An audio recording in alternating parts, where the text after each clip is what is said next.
3, 2. I got everybody pregnant with Barry Katz and semen. I'm not comfortable with the tone this is taking. If you're undeniable, you will not be denied. If you want to be successful in show business, you get yourself a Jew white manager like Barry Katz. Being a manager is just turning no's into yeses. Creating holy shit moments. Undeniable. You're fucking firing me up, Katz. I love this man. Is there anything else I should know? You're on. What? Now I'm on the air. Barry Katz. Back in the house. Let's do this. So I wanted to just mention something, Yes, and I love that you're scared, I am scared. but I just wanted to say, happy birthday to you, happy birthday to you, happy birthday to Mary. How old are you? How'd you know it was my birthday? I found out, little bird. I'm very old. I knew God. I went to high school with him. It's been a long time. Oh, wow. Yeah, he graduated before me. I'm looking forward to, after the podcast, for you to help me put the tennis balls on my walker. Could you do that for me? Oh, yes. I enjoy the tennis balls on the walkers because, it doesn't get caught on the carpeting. Do you think anybody who invented the tennis ball ever thought that they were That they would be put on walkers, yes. And I love the whole tennis ball thing because it's so specific and so Jewy. Because a Jew was like, what can I use? I can't, and yeah. And that they haven't invented anything else. You think they'd make colored ones that were like black, so it didn't or silver or whatever. Right. Anyway, so I just want to tell you the story before we get started. All right. So I go away, and I say to Asher, and no party for his birthday. And he says, no problem, Dad. What birthday was this? It was his 18th birthday.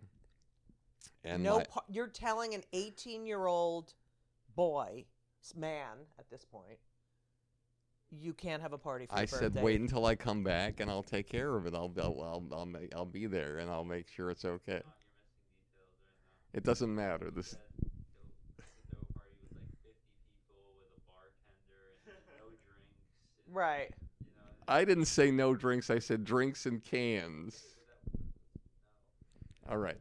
And I said somebody at the gate so we could make sure the monitor. And anyway, to make a long story longer, so I get back. I meet him. His brother is 19, and he wasn't having a party. But anyway, so I get back. I walk in this restaurant, and I got my bag, and we're walking in. And as happens, you walk by that first table where there's somebody sitting there.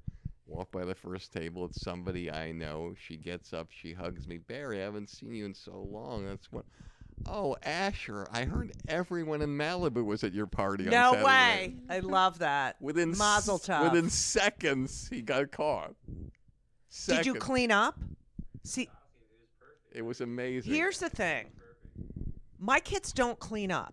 They're really bad, and they break shit. And this has happened to me multiple times, but this is even worse. So we're all away. Both kids, Ben, Henry, were at the Cape, and I get a call from my girlfriend, Elisa. She was going in there to leave money for the cleaning person. Yes, I'm Jewish. And she couldn't get in because the door was locked. It was like this chain, because I live in New York, so there's 17 locks.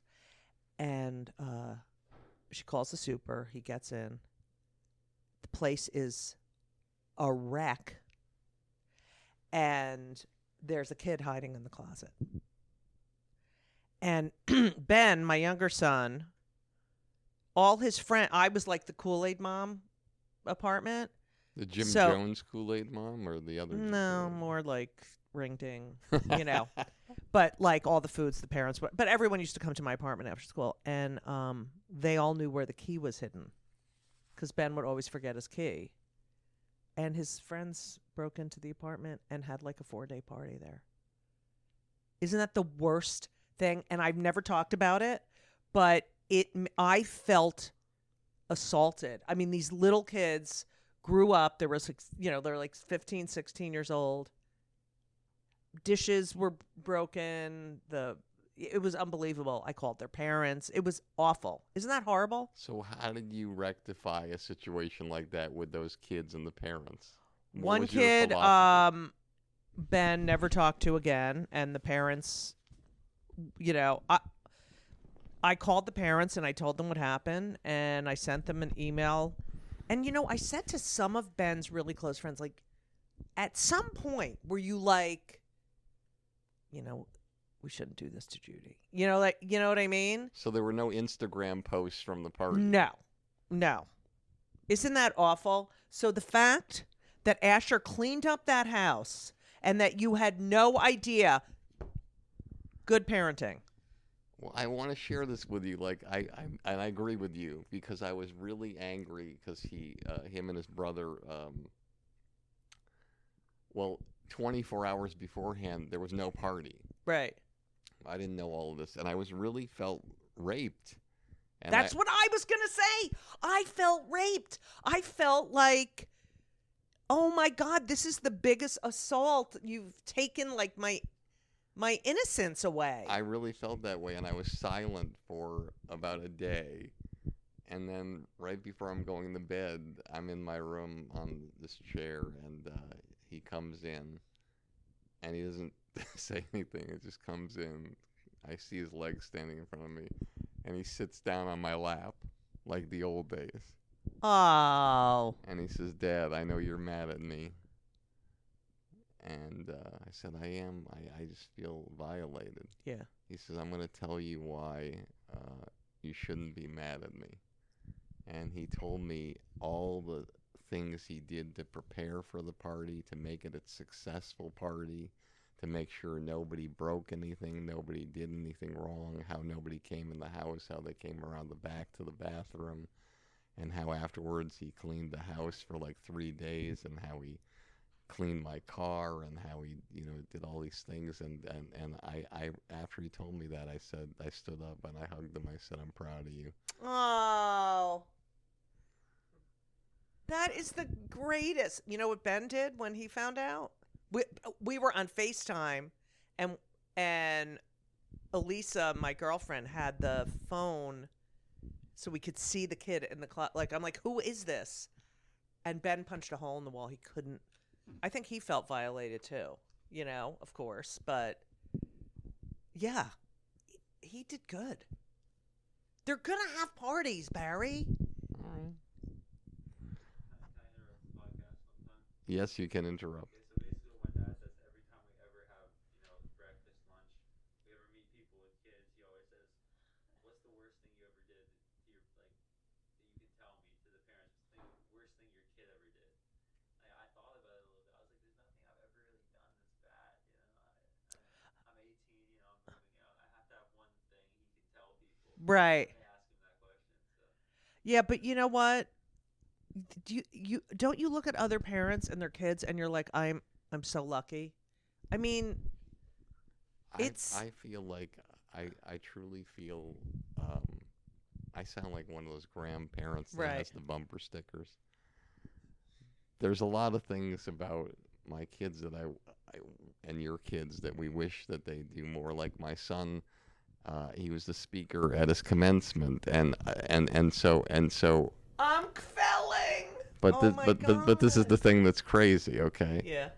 And I don't think I'm lying about this when I say this. I would say without a doubt that he was late for over 50% of the days of school, and in his speech, probably a truism, he said, I'm paraphrasing, I'm kind of shocked that I was picked to be a commencement speaker today, because the last book I read cover to cover was Everybody Poops. And so, how big a laugh did that get? big laugh. Good one. And so, Did you write that yourself? That one, I think, did I write that one? You helped me with it. That's a good one, Bear. Came up with that. I don't know. Yeah. but the point is that they don't read. Right. You can't get them to read books. And so, but I think I am blessed, because I really, look, like your parents were a certain way. My mom, my dad died when I was 4. My mom raised me, and I'd leave the house, the clothes would go in the magic hamper. I'd come home and they would be magically in the drawer and everything would be put away. And then I left the house and I became independent. I don't know how. Right. I cleaned my room. I put everything away. Everything had a place. But I never did that when I was home. So I've kind of been the same way with them, where I haven't really forced them to be like, you know, these are your chores and this is you're mopping this, you're cleaning this. But I really am proud of them tremendously of how they are. Look at him. He's great. And I have no worries at all. You know how some people have worries? Okay. Oh, yeah. How are they going to be? I think, yeah. To teach them how to interact with people, like, that's the most important thing, that you can talk to anyone. I mean, my kids figure shit out on their own. And that's what you want. You want them to launch. Yeah, like they came to Montreal on their own. You know, they just, you know, I didn't even talk to them that day. Like, they just got here and they... But I love that. I want to tell you one thing that I will probably shock you. I hope he doesn't mind You're gay? saying this. What's that old line? I'm a lesbian trapped in a man's body. Yeah. No, we're going to talk about my gayness in a second. Yeah. So, something a parent would probably not do, and I'm going to say it on the air because I feel like sometimes this is something that I do that's not recommended. We went to New York recently, and I was doing Brad Williams' hour special in Times Square, and he went to the first show, and he said, "Dad, can I go after this?" And I said, "Go." I'm sorry, my voice is bad. I said, "Go, do whatever you want. Just let me know what's happening and come home whenever you want." He just turned 18. He wasn't with anybody. I said, "Go." And he let me know a few times throughout the night what's happening. He came home at like 5 in the morning. I was asleep. And the next day I had a conversation with him. We thanked me, and he said he was grateful for me giving him that space, that independence in New York City, which is the murder capital of the world. And I said to him, "I'm going to tell you something that's crazy. If you had gone out and the worst, most horrible thing happened, and you weren't even alive, and they found you somewhere or whatever." Yeah. I would not have regret or remorse, because I know you'd be looking down at me saying, "Dad, that's what I wanted. You gave me my independence, and I'll live with the consequences." And he looked at me, and I'm paraphrasing, but he said, "You're right, Dad. I would have said that because that's what I wanted." Right. And I know that's fucking crazy. But that I would rather have him have his independence the way he wants it. Yeah, you have to do that. But Barry, you would be a mess if anything happened to him. So don't act like you'd be like, "Well, you know, he wanted his independence." No, you would be a complete, utter. I'd be on a therapist couch right. for. I don't even know. I can't. I don't. Poo. But yeah, when they get their independence, especially in New York. I think you're going to need to explain to our audience the poo line. Really? Yes. Poo. It's a Jewy line for warding off the evil spirit. Like, don't even mention it. Poo. Not even. It can't even come into reality. A thought. What does your mom say? She says it a different way. 222. Okay. 222. Got it. Is she Russian? Yeah. Obviously. 222. Yeah. So yeah, it's kids. It's. I have another confession. Oh God, that you're gay. Well, trans. I want to share this. Okay. With you. When I was growing up, the neighbors used to go to my mother, and they used to knock on the door, and they'd say, "Barbara, your son's gay." No way. Yeah, everybody thought I was gay when I was growing up. And what would she say? She would slam the door in their face. Right. So you could have just come out and wouldn't have been an issue. Well, based on how much game I have or little, I think I should have come out. I would have been. Why did they think you were gay, Barry? You tell me. You've known me a long time. I feel very effeminate. I don't know. I never thought you were, and I'm a gay, and I never thought you were a gay, ever. Do you always put an A before? Yeah, I don't know. I'm old, but no, I never thought you were gay. Okay. And I have good gaydar. Can I share something else with you? Oh my! Is this the way they all go? Where I'm No, the therapist? this is completely different. All right, good. I haven't even done anything that I Okay. normally do. This is insane. People are gonna. So I've always felt that I was just. I don't know what it is. Like I'm like. I come into a room with gay women, or I work with a Right. gay woman, and I automatically feel like these people fucking hate me. Like Really? my whole life. Like when That gay women hate like you? I always thought that you had this thing, like you wildly disliked me, but What I are you always talking but I always about? wanted you around, and always wanted you Oh there my because I loved your God. comedy and I loved how you That's shit on so people. crazy. The thing is, if I'm really polite and nice to you, then you know, like I can't even take the energy to, like, you know what I mean? Like it's how I love people, because I can't do the other thing because I was never given that.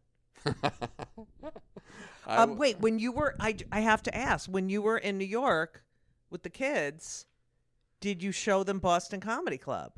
Well, yeah, but it's a Korean. It's like a Korean I restaurant. know, but that walk from Boston to the cellar, and I mean, those were the days, Barry.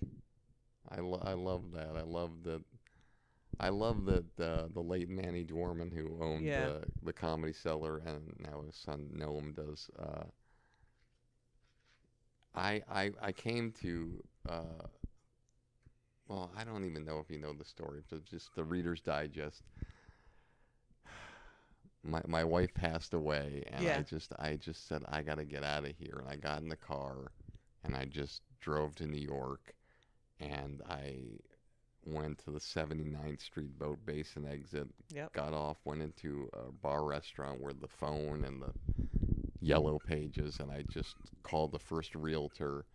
I said, I need to see an apartment, first one, 82nd Street by the park, $975 a month, I think it was, first-class security, and I'm in New York. And I'm there. I have no furniture, nothing, but I'm in Right. New York. Get a call from Eddie Brill, your friend Eddie Brill. Yes. He says, Barry, I was doing this club, the Paper Moon, and I'm Yeah. leaving. I'm going to L.A. If you want to go down there and talk to them. Whatever, I go down and talk to them. Rick Messina, Oh, who now yeah. manages, who manages Tim Allen and Right. Drew Carey and a bunch of great people, who was booking things with a guy named Tony Camacho, who's now in Please, Vegas. it's like I can't believe that. And so I go there, and they're running. They have their stuff there, and the owner says, "Listen, they've been here, but things aren't going well." I called Rick. I said, "Listen, I'd love to have this room." He says, "Well, let me see how it goes, and I'll let you know." 6 weeks later, he calls me. He says, "You can have it."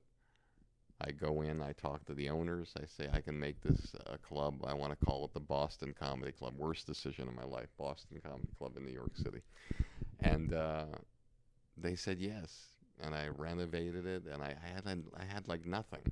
And I made it work. And the first comedian on stage in 1988 in June was Louis C.K. Yeah. He put the wires together, the lights and everything like that. And so, but Manny was really upset, and he blackballed the comedians from the club and all that Right. kind of stuff. And as Bill Burr says, he thought the funniest line of one of my roasts was when Ben Bailey said to me they were blackballing people at a roast. Ben Bailey told the story of how he told me, and I said, well, you know, if they do that to me, I think I'm going to really seriously do something that's bad. And Ben looked at me and said, "What are you going to do? Manage it?" There you go. So, but I would go over to Manny, and I would sit at that table, and he'd be so upset because he couldn't throw me out, Right, And I'd just sit there and talk to him, even though I was banned from I his loved club. Manny. Yeah. I remember when it was Paper Moon, and I remember, didn't Eddie book it when it was Paper Moon? And Dennis Leary used to work there. Yes, yes. I mean, I kind of liked that it was Boston Comedy Club because there at that time there were so many New York comedians who were going to Boston, and so many Boston comedians were coming to New York. And I remember I spent a lot of time going to Boston because you could get more stage time, especially at Nick's. Nick's Comedy Store. Yeah, and Kowloon. Is that still there? I was the first one to book Kowloon. Yeah. Oh my God, I love It that. was a huge Chinese restaurant. Yeah, there. that was. They had great audiences, but it was so interesting because, I mean, the audiences weren't the same, but they were both tough in their own way, where they weren't going to put up with any bullshit, and you had to be a decent comic to get laughs from the Boston audience and from the New York audience. And I feel like that relationship between the Boston and New York comics and being able to get stage time in another urban area, what really aided in the development of a lot of my peers. And there was this sort of camaraderie between the Boston comics and the New York comics. And I feel like when I was on the road in the 80s and the 90s and going on the road to see, what is this audience like? I wanted to be a really good comic, and I didn't want to just stay in one place. Those two places felt like home, and the other places felt like, those audiences are vastly different. So it did feel like home. Yeah. I mean, I loved going there. I used to call the Boston Comedy Club Anne Frank's Comedy Attic. It kind of resembled that. But yeah, I do remember walking to the Cellar. I think I definitely worked both places. Oh, yeah. You worked both places in the same night. And yeah. And so. And then that was the same with Catch Rising Star and the comic strip, because the first place I passed was the Catch and then the comic strip, and it was that little walk. But I don't know if you knew this, that Catch Rising Star had the backup comedians. Did you know that? Well, they had the person who was hired to be the Jay Moore used to do that. One of my first clients. Yeah. So I was one of the first backups, and you would sit on the weekend shows because no one had cell phones. If you were late on the subway, if you were stuck in a cab and you could not get a hold of the club, they would have a backup comic sitting there. And in case. And see at the Cellar and the Boston, even though people were blackballed, Manny and Esty would call over and for a comic, and I would call over them, and it was an understanding we had, even though they were blackballing each other, that we would help each other. Right. And that, when I did it at Catch, it was me and Chris Rock. And we used to just sit there and pray. And they would call over the comic strip too. Do you think that camaraderie still exists? No. Where, hey, we need a yeah. No, you think the Comedy Store and the Laugh Factory are talking? No. About? So, what's strange about this interview is I'm talking to you about like these things, and this isn't normally how I do things. So, but I have so many things to ask you, and okay. I just. The first thing I thought of that I wanted to ask you was something that I've never asked anybody before.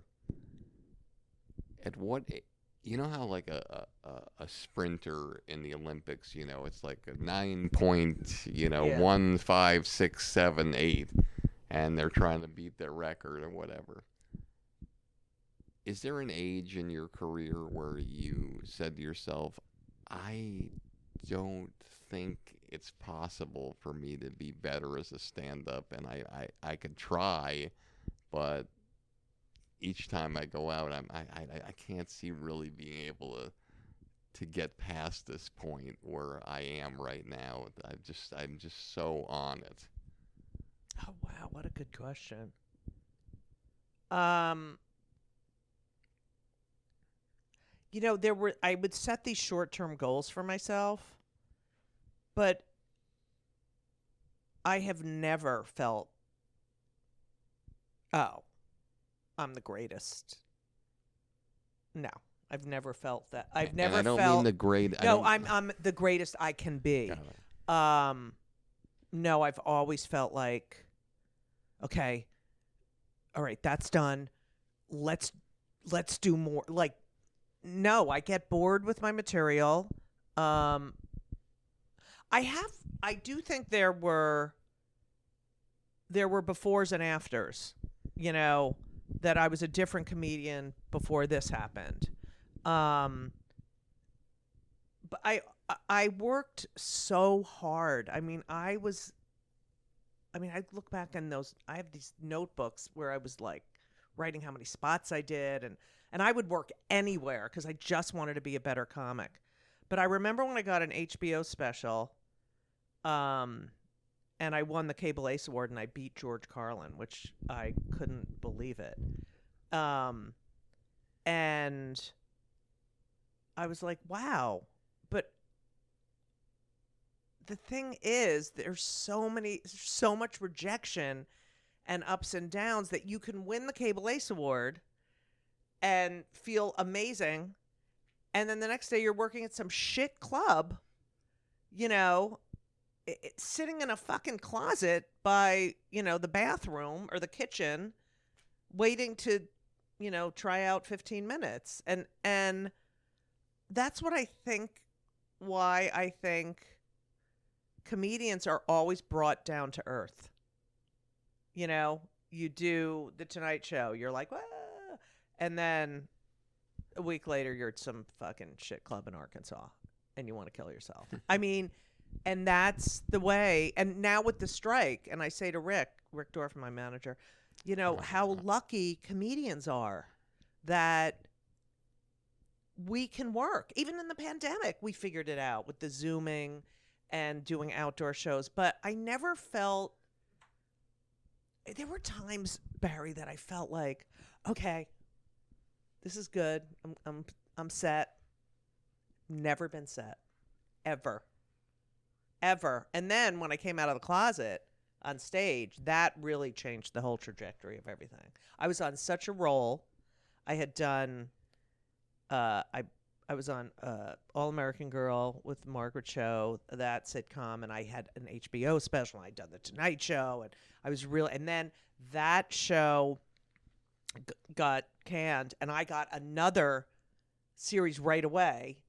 And you're young, and I was 32 or something, and I remember people were like, "You are so lucky you booked you're like already working," and I was so naive, and I'm like, "Oh, really? That's great." And then that show was on UPN.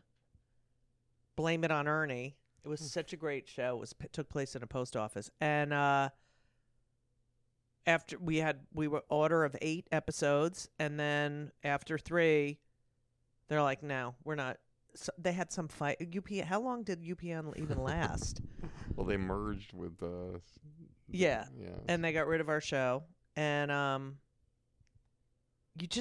it's so, you don't know what this business is going to throw at you. And then once I had a child, I was like, I cannot not talk about this on stage, and I really came out as a gay parent.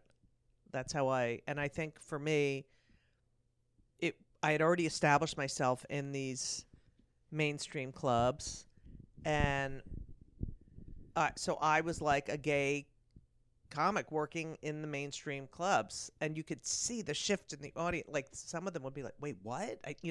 But then they'd forget because I'm talking about my kids and my family. So in a way, it was easier for me than a lot of comedians, because I came out because of my kid, but it was a more palatable way for people to hear about I hate the word lifestyle, but about what it's like to be a gay person in, you know, in society at that time. So, and I think that definitely had an effect on my career. But I couldn't have done it any other way. And I just still write. I'm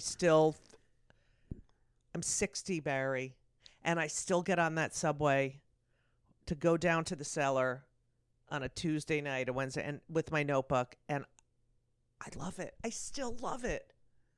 Well, I mean, the reason why you love it, I think, is the reason most comics love it is because when you're on stage, there's a pause button on life. And there's no bills, there's no intrusive thoughts, there's no Okay, there's depression. intrusive thoughts, Barry. While you're on stage killing? Well, killing, but you don't always kill. And you try out new material, and you know me, I yell at them if they don't laugh at me. Like there'll be days I'm like, oh my God, I can't wait to get on stage and tell this joke. And then I get on stage and they're nothing. And I'm like, what the fuck? But I asked them, why didn't you laugh at that joke? Because I thought it was so funny. But that whole process of don't lose your place. all right. Doesn't it amaze you that you and a lot of comics are, they're an incredible wealth of knowledge and understanding about the world of comedy. You sit with your notebook, you write a joke, you look at the joke, you've seen thousands of jokes, you've seen other people do jokes. You're an expert. You're like, okay, that's the setup, that's good, that's gonna go kill. And then you go on, nothing. How is it possible that an expert in comedy can go on stage with something and believe so much that it's so funny, and 150 people say, nah, I don't think so? Will you explain to the audience how is that possible? Well, this is the best way I can put it, is we are the only art form, stand-up comedy, where the audience is the vital element of the creative process. And that doesn't happen in any other art form. Van Gogh never, was like mid-painting and then asked people, who wants another sunflower,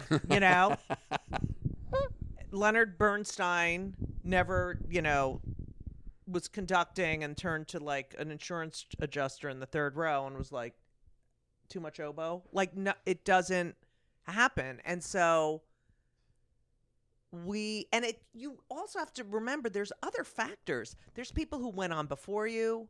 There's, someone got in a fight with the server. It's hot. It's cold. First dates. There's so many of these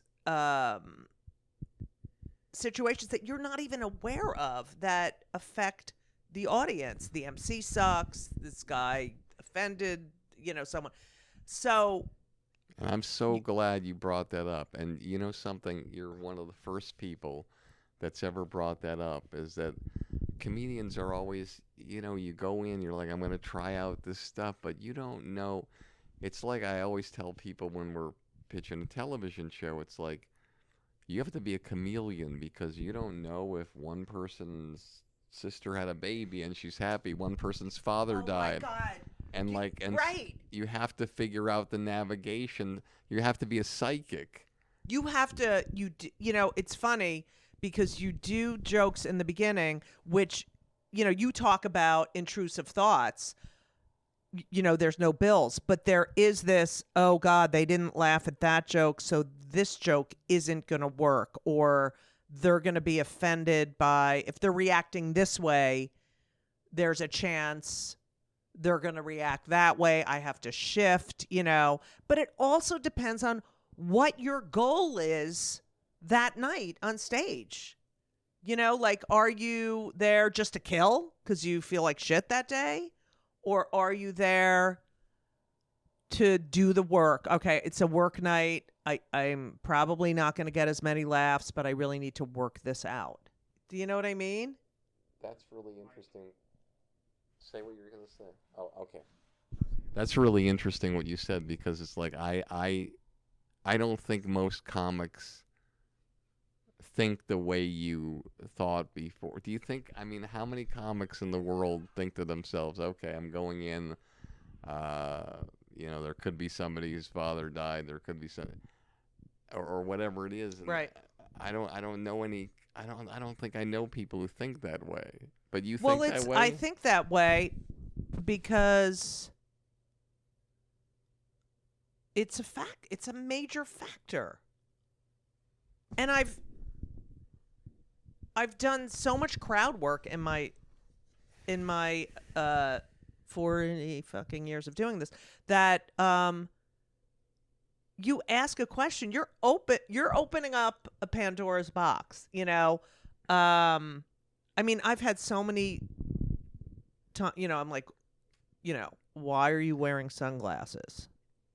Like, do you think you're the coolest thing? And then there's a cane, and then I'm like, oh fuck. But I can make a joke about that. But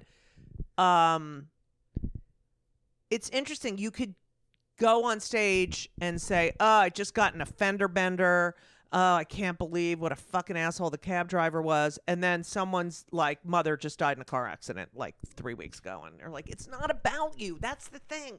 It's not about you. No comedian is thinking about your childhood trauma or what you went through, when they wrote their material. And this idea now that everyone has a soapbox, that everything is about them, that if they're offended, even though the intent, like if you take intent out of it, like what is the comedian trying to say? Not what am I hearing that's triggering me, but what is the comedian trying to say? Without that, there's no comedy or nuance or context. And it's not about you. It's about the comedian getting up there, and you get to see the world through their eyes. And great comedy makes you smarter and more compassionate. It's there's just I love stand up, and I love I wrote a book about this, right? Yeah. Yes, I can say that. Why don't you tell the audience what the book is?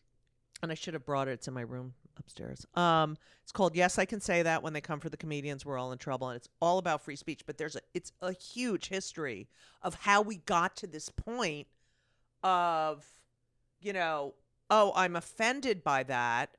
You should never be able to tell another joke. No. Like, if you get offended, that's on you. Just move on with your life.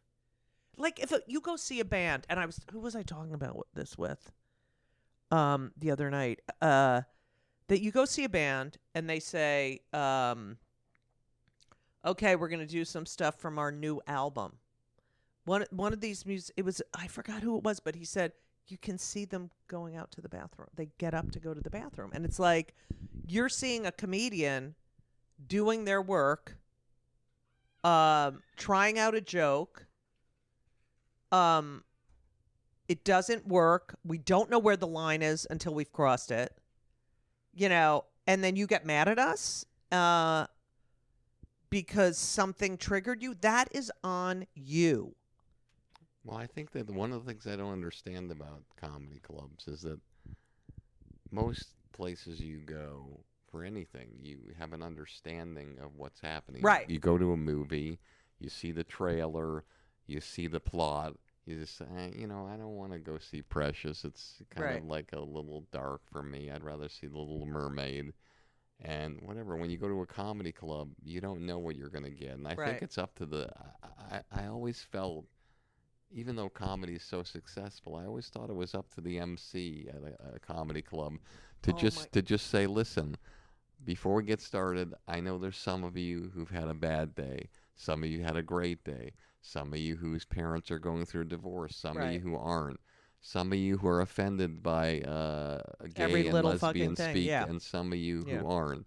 Some of you who don't buy Bud beer, and some of you do. Right. I just want you to know that this is a safe space, and I hate that word, but I'm sorry.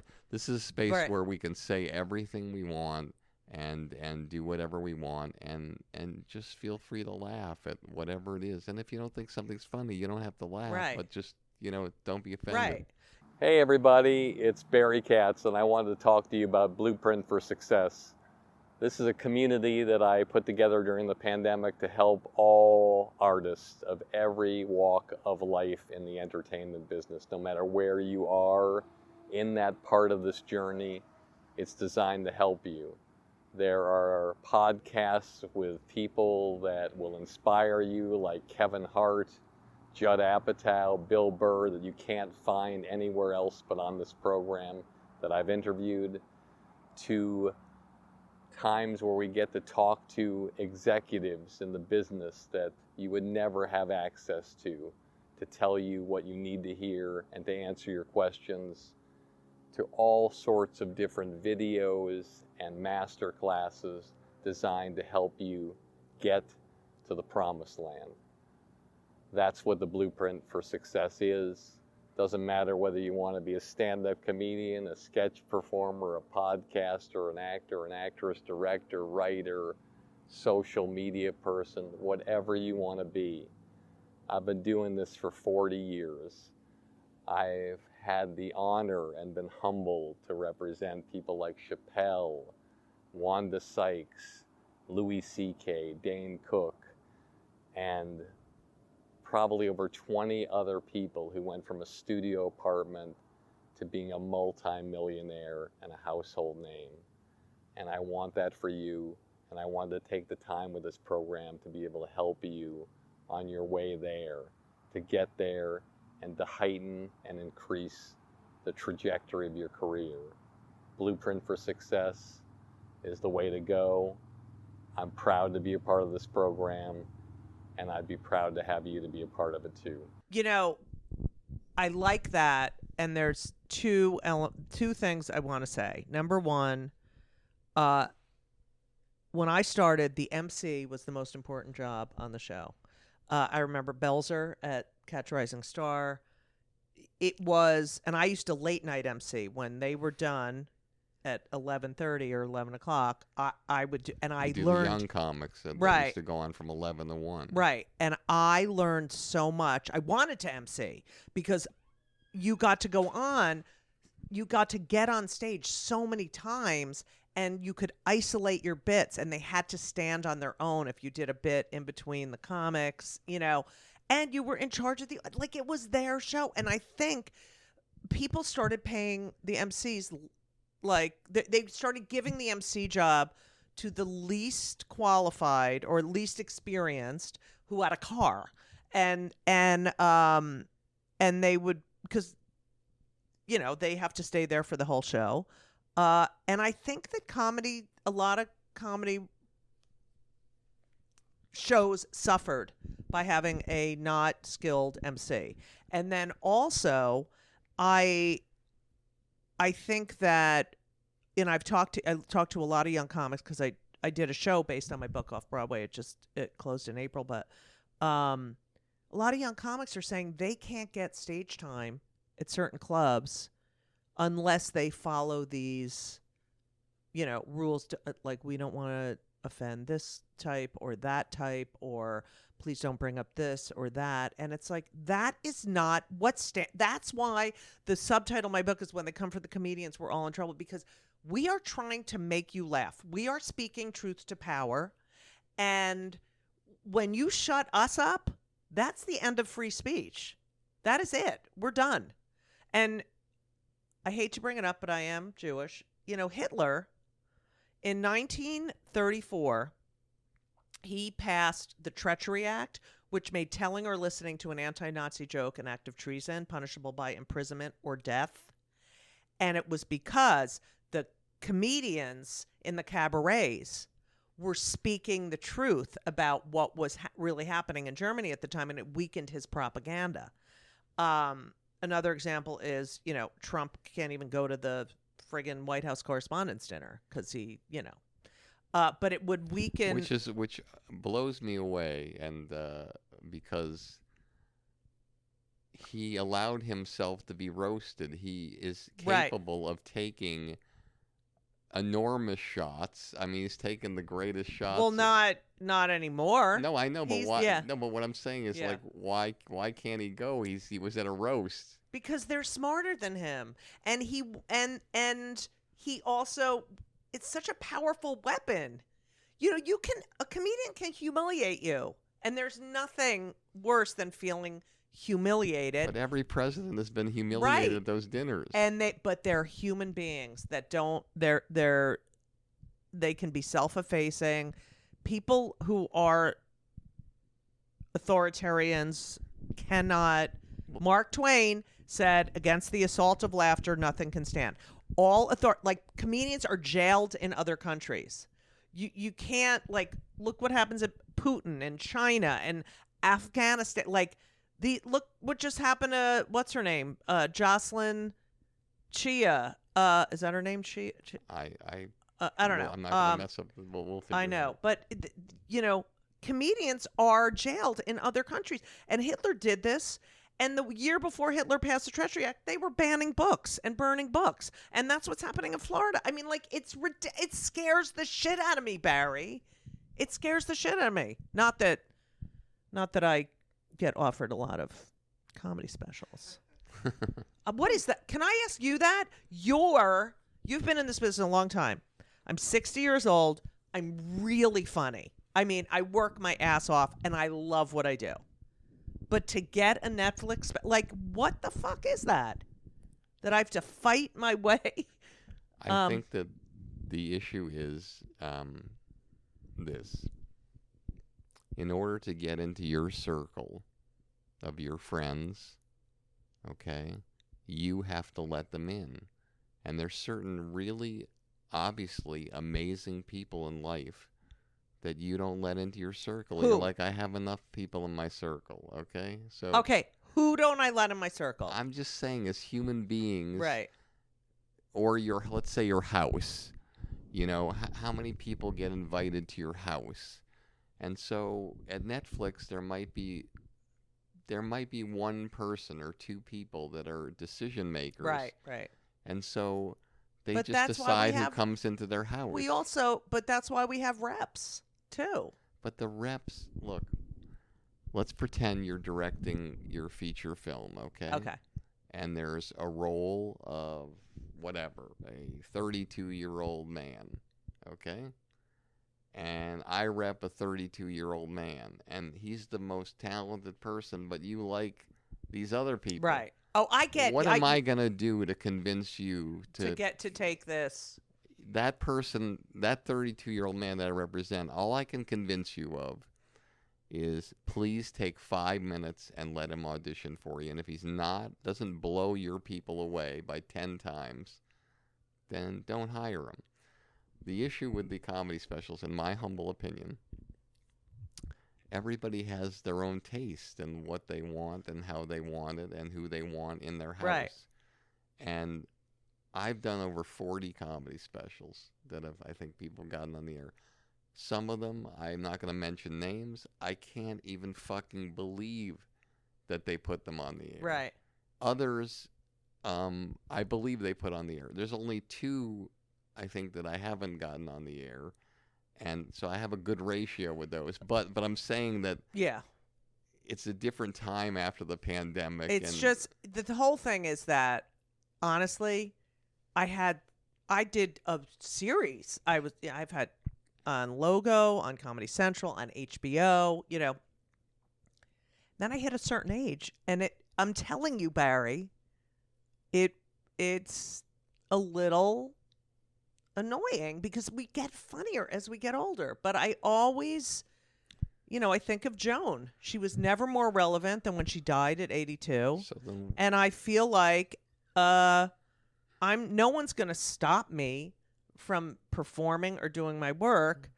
But, you know, I would love to. But you will, like, you're doing things that are, and I do other things. different. I do like I do theater. You just finished the play, right, and the book. But that's tell me about that and tell the audience, because I thought that, I might be wrong, but I thought that was just you. Yeah, it is. Okay, so stop for a second. What? So this is what you're doing. So you got some no's with the stand. Oh, I got some no's. All right, so you got some no's with the stand-up, the straight stand-up that you're doing. So you said, fuck it. I'm going to put together a show, and if that gets critically acclaimed, somebody will buy that show and put that on the air, and it's a lot of my stand-up, but it's also a lot of stories. It's not. It's the three. I've done 3 off-Broadway shows, and they've all been plays. Like, the first one was based on interviews I did with Jewish mothers, 25 Questions for a Jewish Mother. And that ran for a long time and went all over. Great review in the Times. Then I did the Judy Show, My Life as a Sitcom, about my addiction to sitcoms. And that also did great. And then I just did this one. B.D. Wong directed it. And we're going to go on tour. And it really is a play. It's not stand-up with like. So you're music saying in the it's yeah. closer to Shirley Valentine than it is lines that you could tell in a comedy club. Right. There are elements of, I mean, I talk about stand-up because it's based on my book, but it's also the history, and it's also who influenced me, and it's also a call to action for people to like realize we gotta stop this cancel culture crap. It's really destructive. We need more speech, not less. I'm going to go in a direction, again, I never go. This is fascinating. Okay. Huh? Oh, you guys been going for 15. Okay. Oh, okay. Yeah, I got about 15 more minutes left before, and then Marks, you'll meet that person in the lobby. And What do you mean that person? That person. You're not telling me who it is? I tell you who it is because they might get canceled. Okay. I have no dog in this fight here.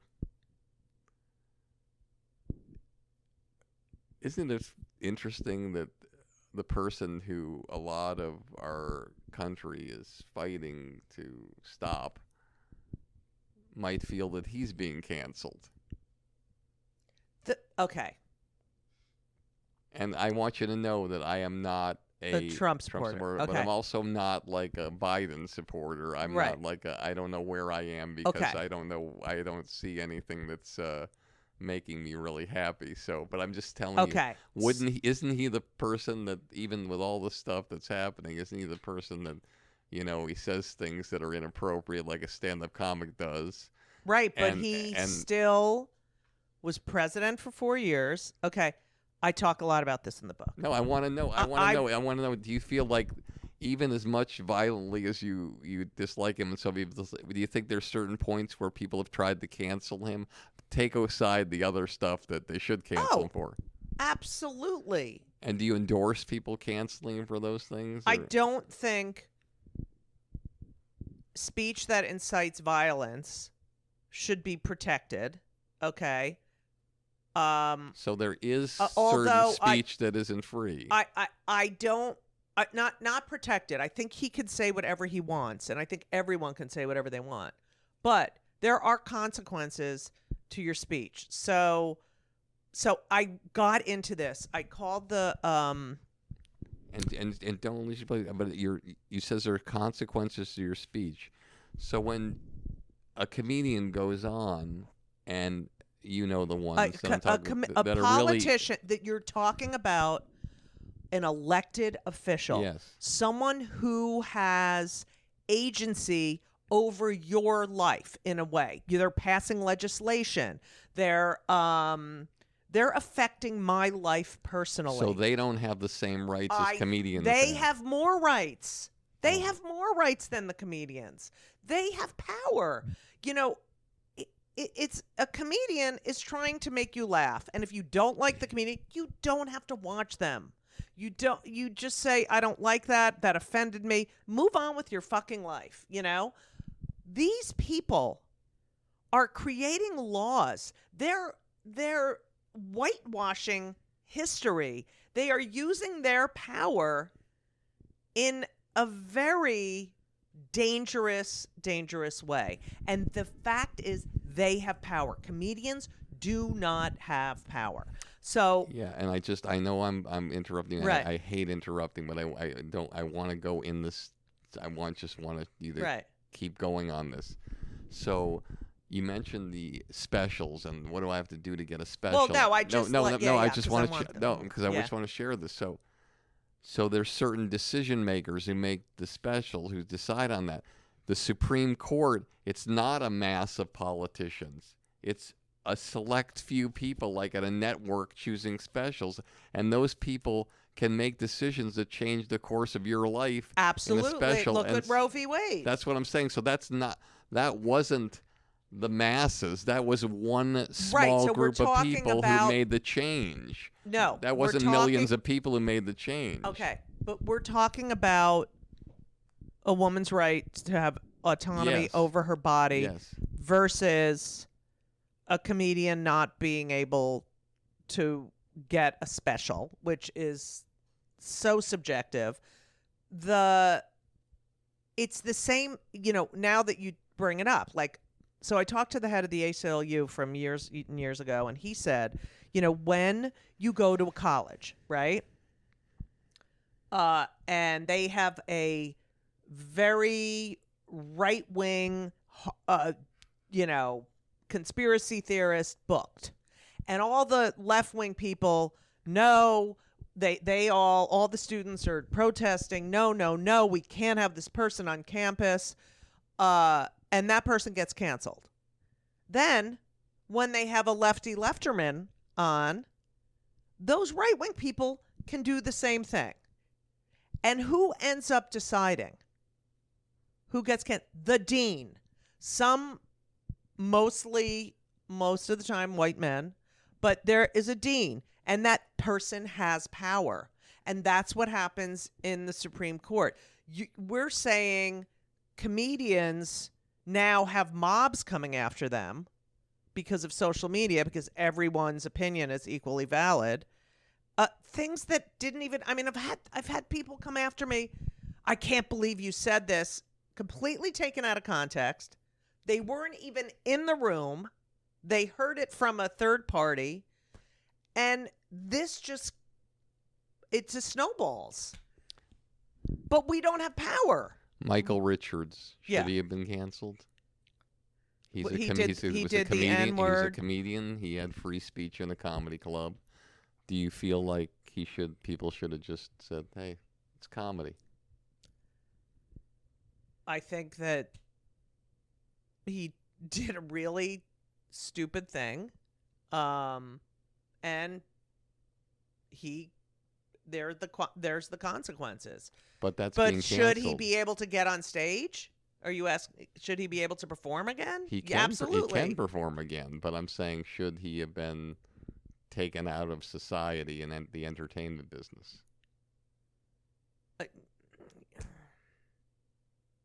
I don't know. I don't think anyone I'm going to share. should not be able to do their art. I don't know if that was art. I think he lost it on stage, don't you? Yeah. But He's an actor, and you don't know what's sometimes. right. But also, here's a video. Yeah. They shouldn't allow phones in comedy clubs.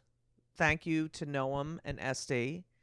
There's no phones in there. The audiences are amazing. And a shout out to Yonder, who does the pouches. Yonder. Thank you, Yonder. I have a philosophy about something, and I want to share it with you, and I've shared it a couple of times, and please feel free to shut me down. I can't believe you use Michael Richards as the example.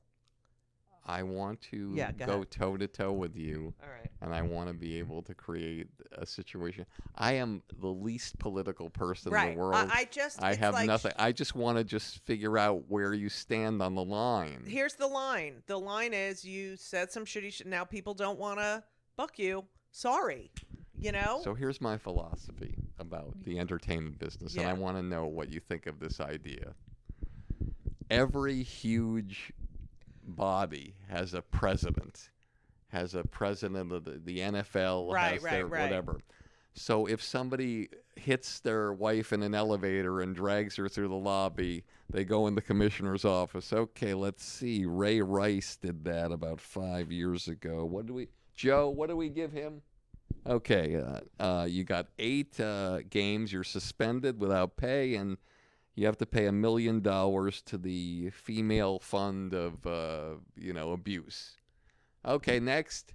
And so when somebody was my first client and who is a dear friend of yours, Louis C.K., has what happens to him, and out of 100% of all the things that has happened to him in his life in the entertainment business, 1% of 1% of the things that happened to him are spotlighted. And it's like, okay, you were in that dressing room, you did that. Okay, you are no longer allowed on television on all your shows. But can I finish this point? Yeah. Because I want to share this with you. So, why isn't there somebody in the comedy business who says, "Okay, Louis, come into the office. Okay, Because all it's right, not you're gonna be suspended a year, and you're gonna pay It's $1 not a million corporation. to, and you're gonna make shows for women." And then you're did gonna make get. shows I for know. women before. I know. And then you're gonna get back into the entertainment business after a year, and we're gonna call all these places, and they're gonna put you back to work. Right. What you want to do? Because that is not. It is not a corporation. But It's embarrassing to me the fact that well, this guy I wrote who- about him in my book. I mean, the I guy, said he's a genius, and the fact that it doesn't matter because no. he can go anywhere. He did. I wrote in my book, Louis, he fucked up, But I will say, he created shows for women. When I did his show, his producing partner, female. His casting person, female. But he also did and he apologized, and he wrote, and then he criticized the apology. You can't stop if you don't like him, then don't go see him. It's a personal choice, but for these NFL, it's a huge corporation. Look what happened to Shane Gillis. I mean, he's so funny.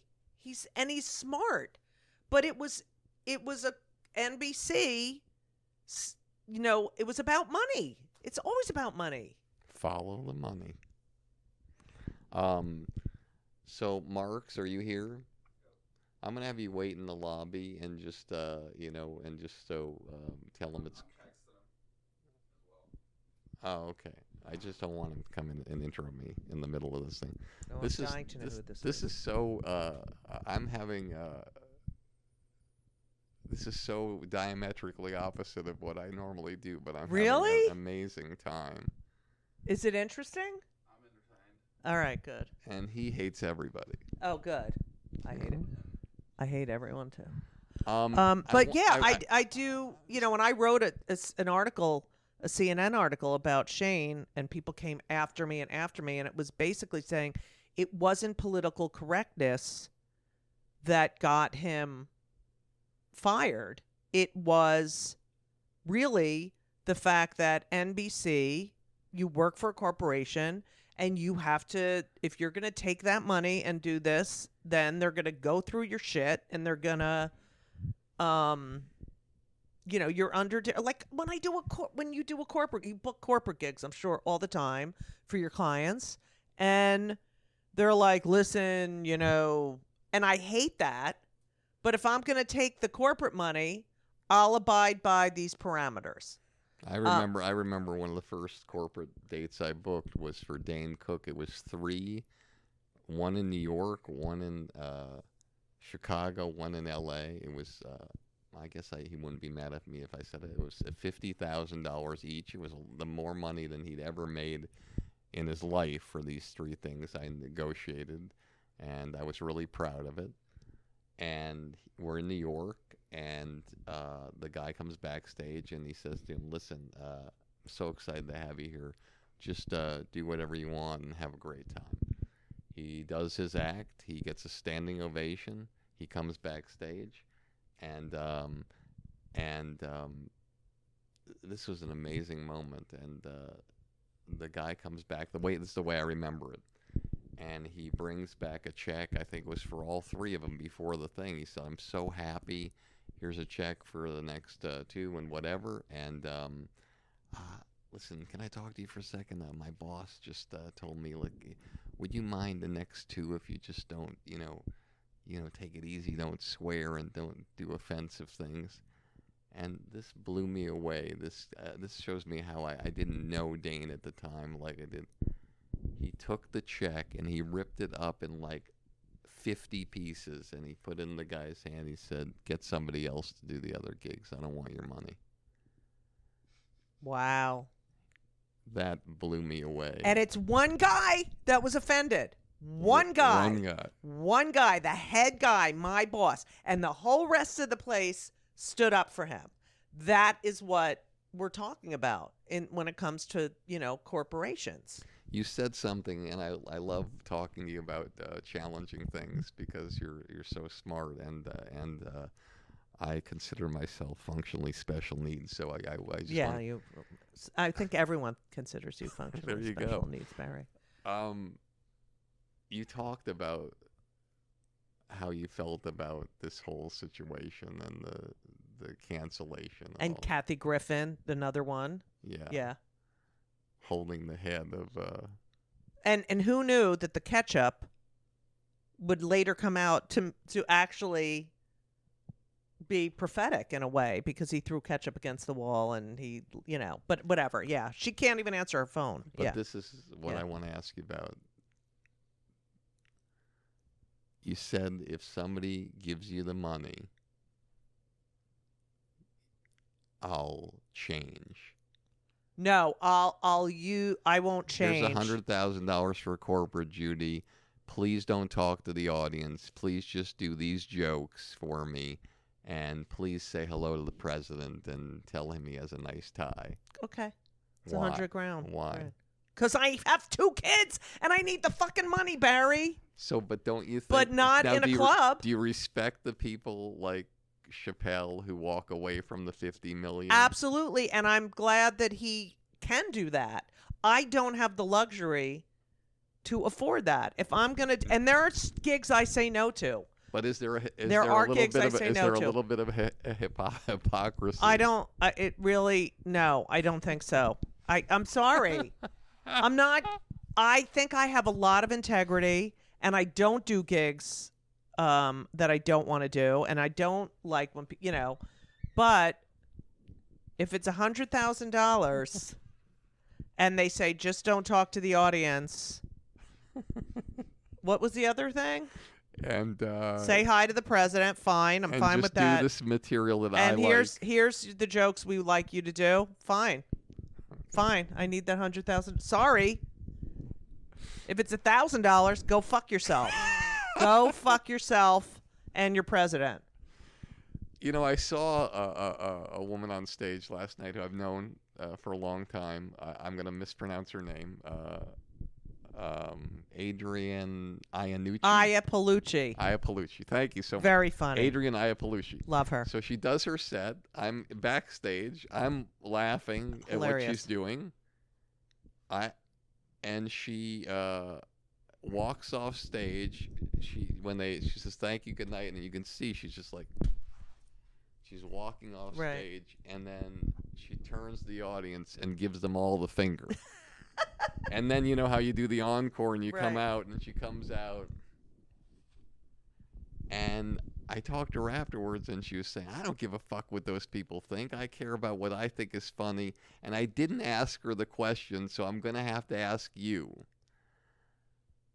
When she gives the finger, she's giving the finger to the 50% of the audience that loved her too. Right. Are they accepting of the fact that they know that that's not for them? I have no idea. But I would assume that they know her, the 50% that came to see her and know her stuff and know what that means. You get to a certain point where the audience is coming to see you. I don't know what the other 50 were expecting, but I always thought about you when I saw her, because I always thought she had that unapologetic style, and wonderful. Anyway, let me keep going. 6 degrees of separation. I'm going to mention some names. Okay. You tell me what comes to your mind. Okay. It could be anything. This is going to be bad. Okay, go ahead. Conan O'Brien. Well, he's very funny. Tall, red hair, ginger. Boys Club. I remember when he got the show, and I thought, he's never done stand-up before. And I thought that was really odd. But for me, it was like, oh, Harvard, it was this sort of trajectory that is kind of common for those guys who went that route. And but I always thought he was funny and edgy, but I was never in his inner circle. I did do the show. I played who was the drummer? And he was the drummer for Springsteen. I played his wife in some skits, but I never got in that little group there. And I love Mike Sweeney too. He's the greatest. The best. We started but with Mike Sweeney. I think, white male late night. Doesn't it amaze you? Like, this is another thing that we talked about earlier in the podcast about, like, if you were casting something. I always wonder, like, what it's like for, like, Mike Sweeney's there. I love Mike Sweeney. You love Mike Sweeney. You did stand up with him hundreds of times. Oh, God. He knows you're funny. He loves your comedy. Never been on the show. Don't you think, like, once in, like, a whatever, you could just say, hey, listen, just trust me on this one. Right. Just whatever. Mr. Smiley, Paula, just, right. What do you think you could? And it it happens all the time. And, if Mike were here, he'd say, hey, listen, I can't. I don't have any. I'm just the guy. Yeah. And so it's so hard because a lot of times, like, even if it's Judd Apatow or Adam McKay and they're casting a movie and they have their friends are the biggest stars ever, but there's only one role. Like, how do they decide who? And did the other people just say, fuck you, Adam? I can't believe you didn't pick me. Well, for me, Barry, it is an ongoing, this happens to me all the time. It's like, oh, you're not right. You're this and that, or they don't, and you just have to say, okay. I mean, there's so many no's. It's always no, you're not right. No, you're too tall. No, you're too Jewish. No, you're too gay. No, you're too this. But you're too loud. You always do. And I'm just like, you know what? I'm not going to let them win. I'm going to, okay. Someone else will want me, or I'll create something else, or I'll do it my way. And that's how I've survived. And it could be argued that Shane Gillis... No, I'm not good. Just sit down, I'll text you. Just tell him to sit down in that area in the lobby. Oh, yeah, by and I'll the come get him. elevator. 10 minutes. It could be argued that Shane Gillis, is more famous and better off since he got canceled. Well, yes. And he can be true to himself. It could be argued that Melissa Villaseñor isn't doing as well as Shane Gillis. Right. And she was on the show for 6 years. Right. And exactly. I'm not. That's but not Shane's an indictment. a stand-up. Shane is a stand-up. Well, she does stand up. Well, I mean, yeah. No. I'm just saying, like But I'm just saying, like, it doesn't. Yeah. Sometimes the show, when you get what you want, it doesn't always. It doesn't always. And so for you, when things don't, you get the no's and you do something else that's a yes. It's going to be better for you. Right. And my yeses have been. I mean, Barry, I've done Shakespeare in the Park. I've done so many amazing creative ventures. My podcast's been on for 8 years. Kill me now. For me, it's about the work. It's really about the work. And if I didn't have this burning desire to be better and to know more and to perform, like I don't know what my life would be. All right, let's keep going with this. Jim Gaffigan. Oh, I love Jim. He used to open for me. He's a great guy, really funny, and owes a lot to his wife. She is the rock in that, and she created Jim Gaffigan. Jeannie is amazing, and I think I interviewed the both of them in New York, and it was amazing. Yeah. Rosie O'Donnell. Oh God. I love Rosie. I knew Rosie before she was famous. She's I had the writing and producing on that show. I did the first 2 seasons. Was some of the happiest times in my career. I mean, I never had a job before, and I loved it. And I would do stand up at night. That was the other thing, Barry. Even when I was doing other stuff, like that show, I had to be there at 7 a.m. and have jokes written by 7:30. I would call Stand Up New York, which was the closest club to my apartment, and say, "Can I do the first spot? Can I do the first spot?" Like I never stopped doing it. She is complicated, funny, very driven, and very philanthropic. Cool. And she's been, there's only a few people that gave me these huge chances. Margaret Cho, Rosie O'Donnell, Pamela Adlon. So I owe a lot to her. But, it's complicated. Colin Quinn. Colin Quinn, another one who gave me a lot of chances. I adore him. He is a comics comic. I loved Tough Crowd. I mean, he's brilliant. He's another one. Does the work. Always creating. He's the salt of the earth. So hilarious. I can't say enough good things about him. I love him. Lastly, actually, we talked about Louis, so I'm not going to talk about Louis here. So, all right, 3 more little things. All right. I love your watch, by the way. I've been looking at it. Thank you so much. I just got that. It's so gorgeous. Was it really expensive? It looks like, I'm a Jew, so like I 10,000. negotiated down. But it's a Nixon, so it says Nixon on it, so it scares me. Oh, my God. I Give should that have to showed Roger that to, Stone. I should have showed that to the Lucas brothers because they had Nixon on the. Anyway, your proudest moment in show business. In show business. Oh my God. Thus far, you mean? Mm-hmm. I don't even know.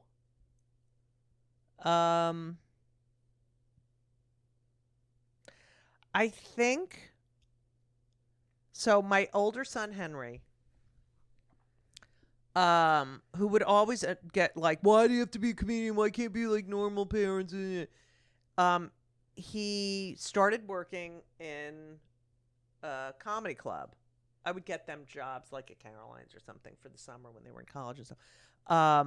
And then he started working at West Side Comedy Club, and he worked at Stand Up New York. And I think my proudest moment is when he came to me and was like, I really didn't realize how much people respect you. Like, that was the proudest thing. Like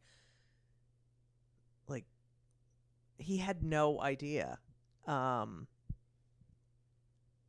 hard I worked, or I'm not the kind of comedian who, when we're at home, I'm like me, like I'm just not like that. And everything revolves around my career. So I think the proudest moment is having my kids realize, wow, we don't have the biggest apartment. I have a lot of friends who are living in these huge buildings with houses all over the world. But boy, these comics really have nothing bad to say about my mother, and they really respect her. And to me, that's the proudest thing I've ever done. Awesome. Your biggest disappointment in show business and how you used it to fuel yourself so to the next level. The most bone-crushing thing that happened that helped you go to the next thing. I think I did a pilot for a show sort of like The View, but it wasn't The View. and this was 2010, and who was it? It was me, Paula Dean, Gosling, the woman with the kids, and then another journalist. And I was the Joy Behar, essentially. And we did this pilot, and it was great.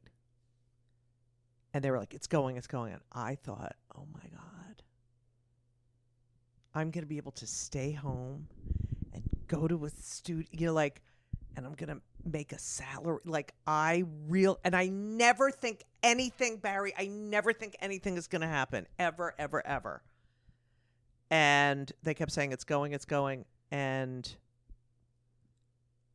it didn't go. And I went into a terrible clinical depression, and it took me years to really sort of feel normal again. But it was a whole series. I had to put my mother in a nursing home, and then, this happened, and my kids, and I almost went bankrupt, and I was trying, I was a single parent at that time, trying to really, and I thought, oh God, I'm going to be able to have a normal life, and my kids are going to be okay. And that was the worst thing I ever went through. And I just fucking pushed myself. I went to therapy every day, did cognitive behavioral therapy, and I had diurnal depression. So during the day, I was completely I could not function. And then at night, once the sun went down, it would lift a little bit. Most people have nocturnal depression, but I had diurnal. And I would go on stage. I mean, I couldn't write any material and everything, but I would try to do my jokes, and then I got an off-Broadway show, and I just kept pushing myself. And I'm like, no. And that changed me a lot. Got it. Last question. Huh? Yeah. Last question, and I love your stories and how you articulate them. They're just. Oh, Barry. No, it's really, really. Thank you. It's really inspirational. So, what advice do you have for the young artist who's starting out, who knows their lifestyle, but the world doesn't know their lifestyle, and is fighting through what I would call their internal lie that they're telling themselves and the crowds around them and the people, fighting through it, being truthful to yourself, coming out on the other side, and having the kind of amazing career that you've had? Barry, that was so nice. I love you. Coming from another Jew, I love you too. Oh, I would tell them, don't ever follow your gut. Your gut is always correct. If you feel like, wait, there's something wrong here, you're right, and follow that. Because the only times I've ever really gotten myself in trouble is when I didn't follow my gut. Also, tell the truth. Don't compromise. Don't let anyone tell you, you shouldn't be doing it. Shut the fuck up. You did the work. You earned that time on stage. That's your time. And use it in the best possible way that you can. But really, it's all about the work. There's no easy way. You can get 100,000 million followers, but that doesn't mean you can do 45 solid minutes at a comedy club. It catches up with you. You have to do the work. Awesome. Judy Gold.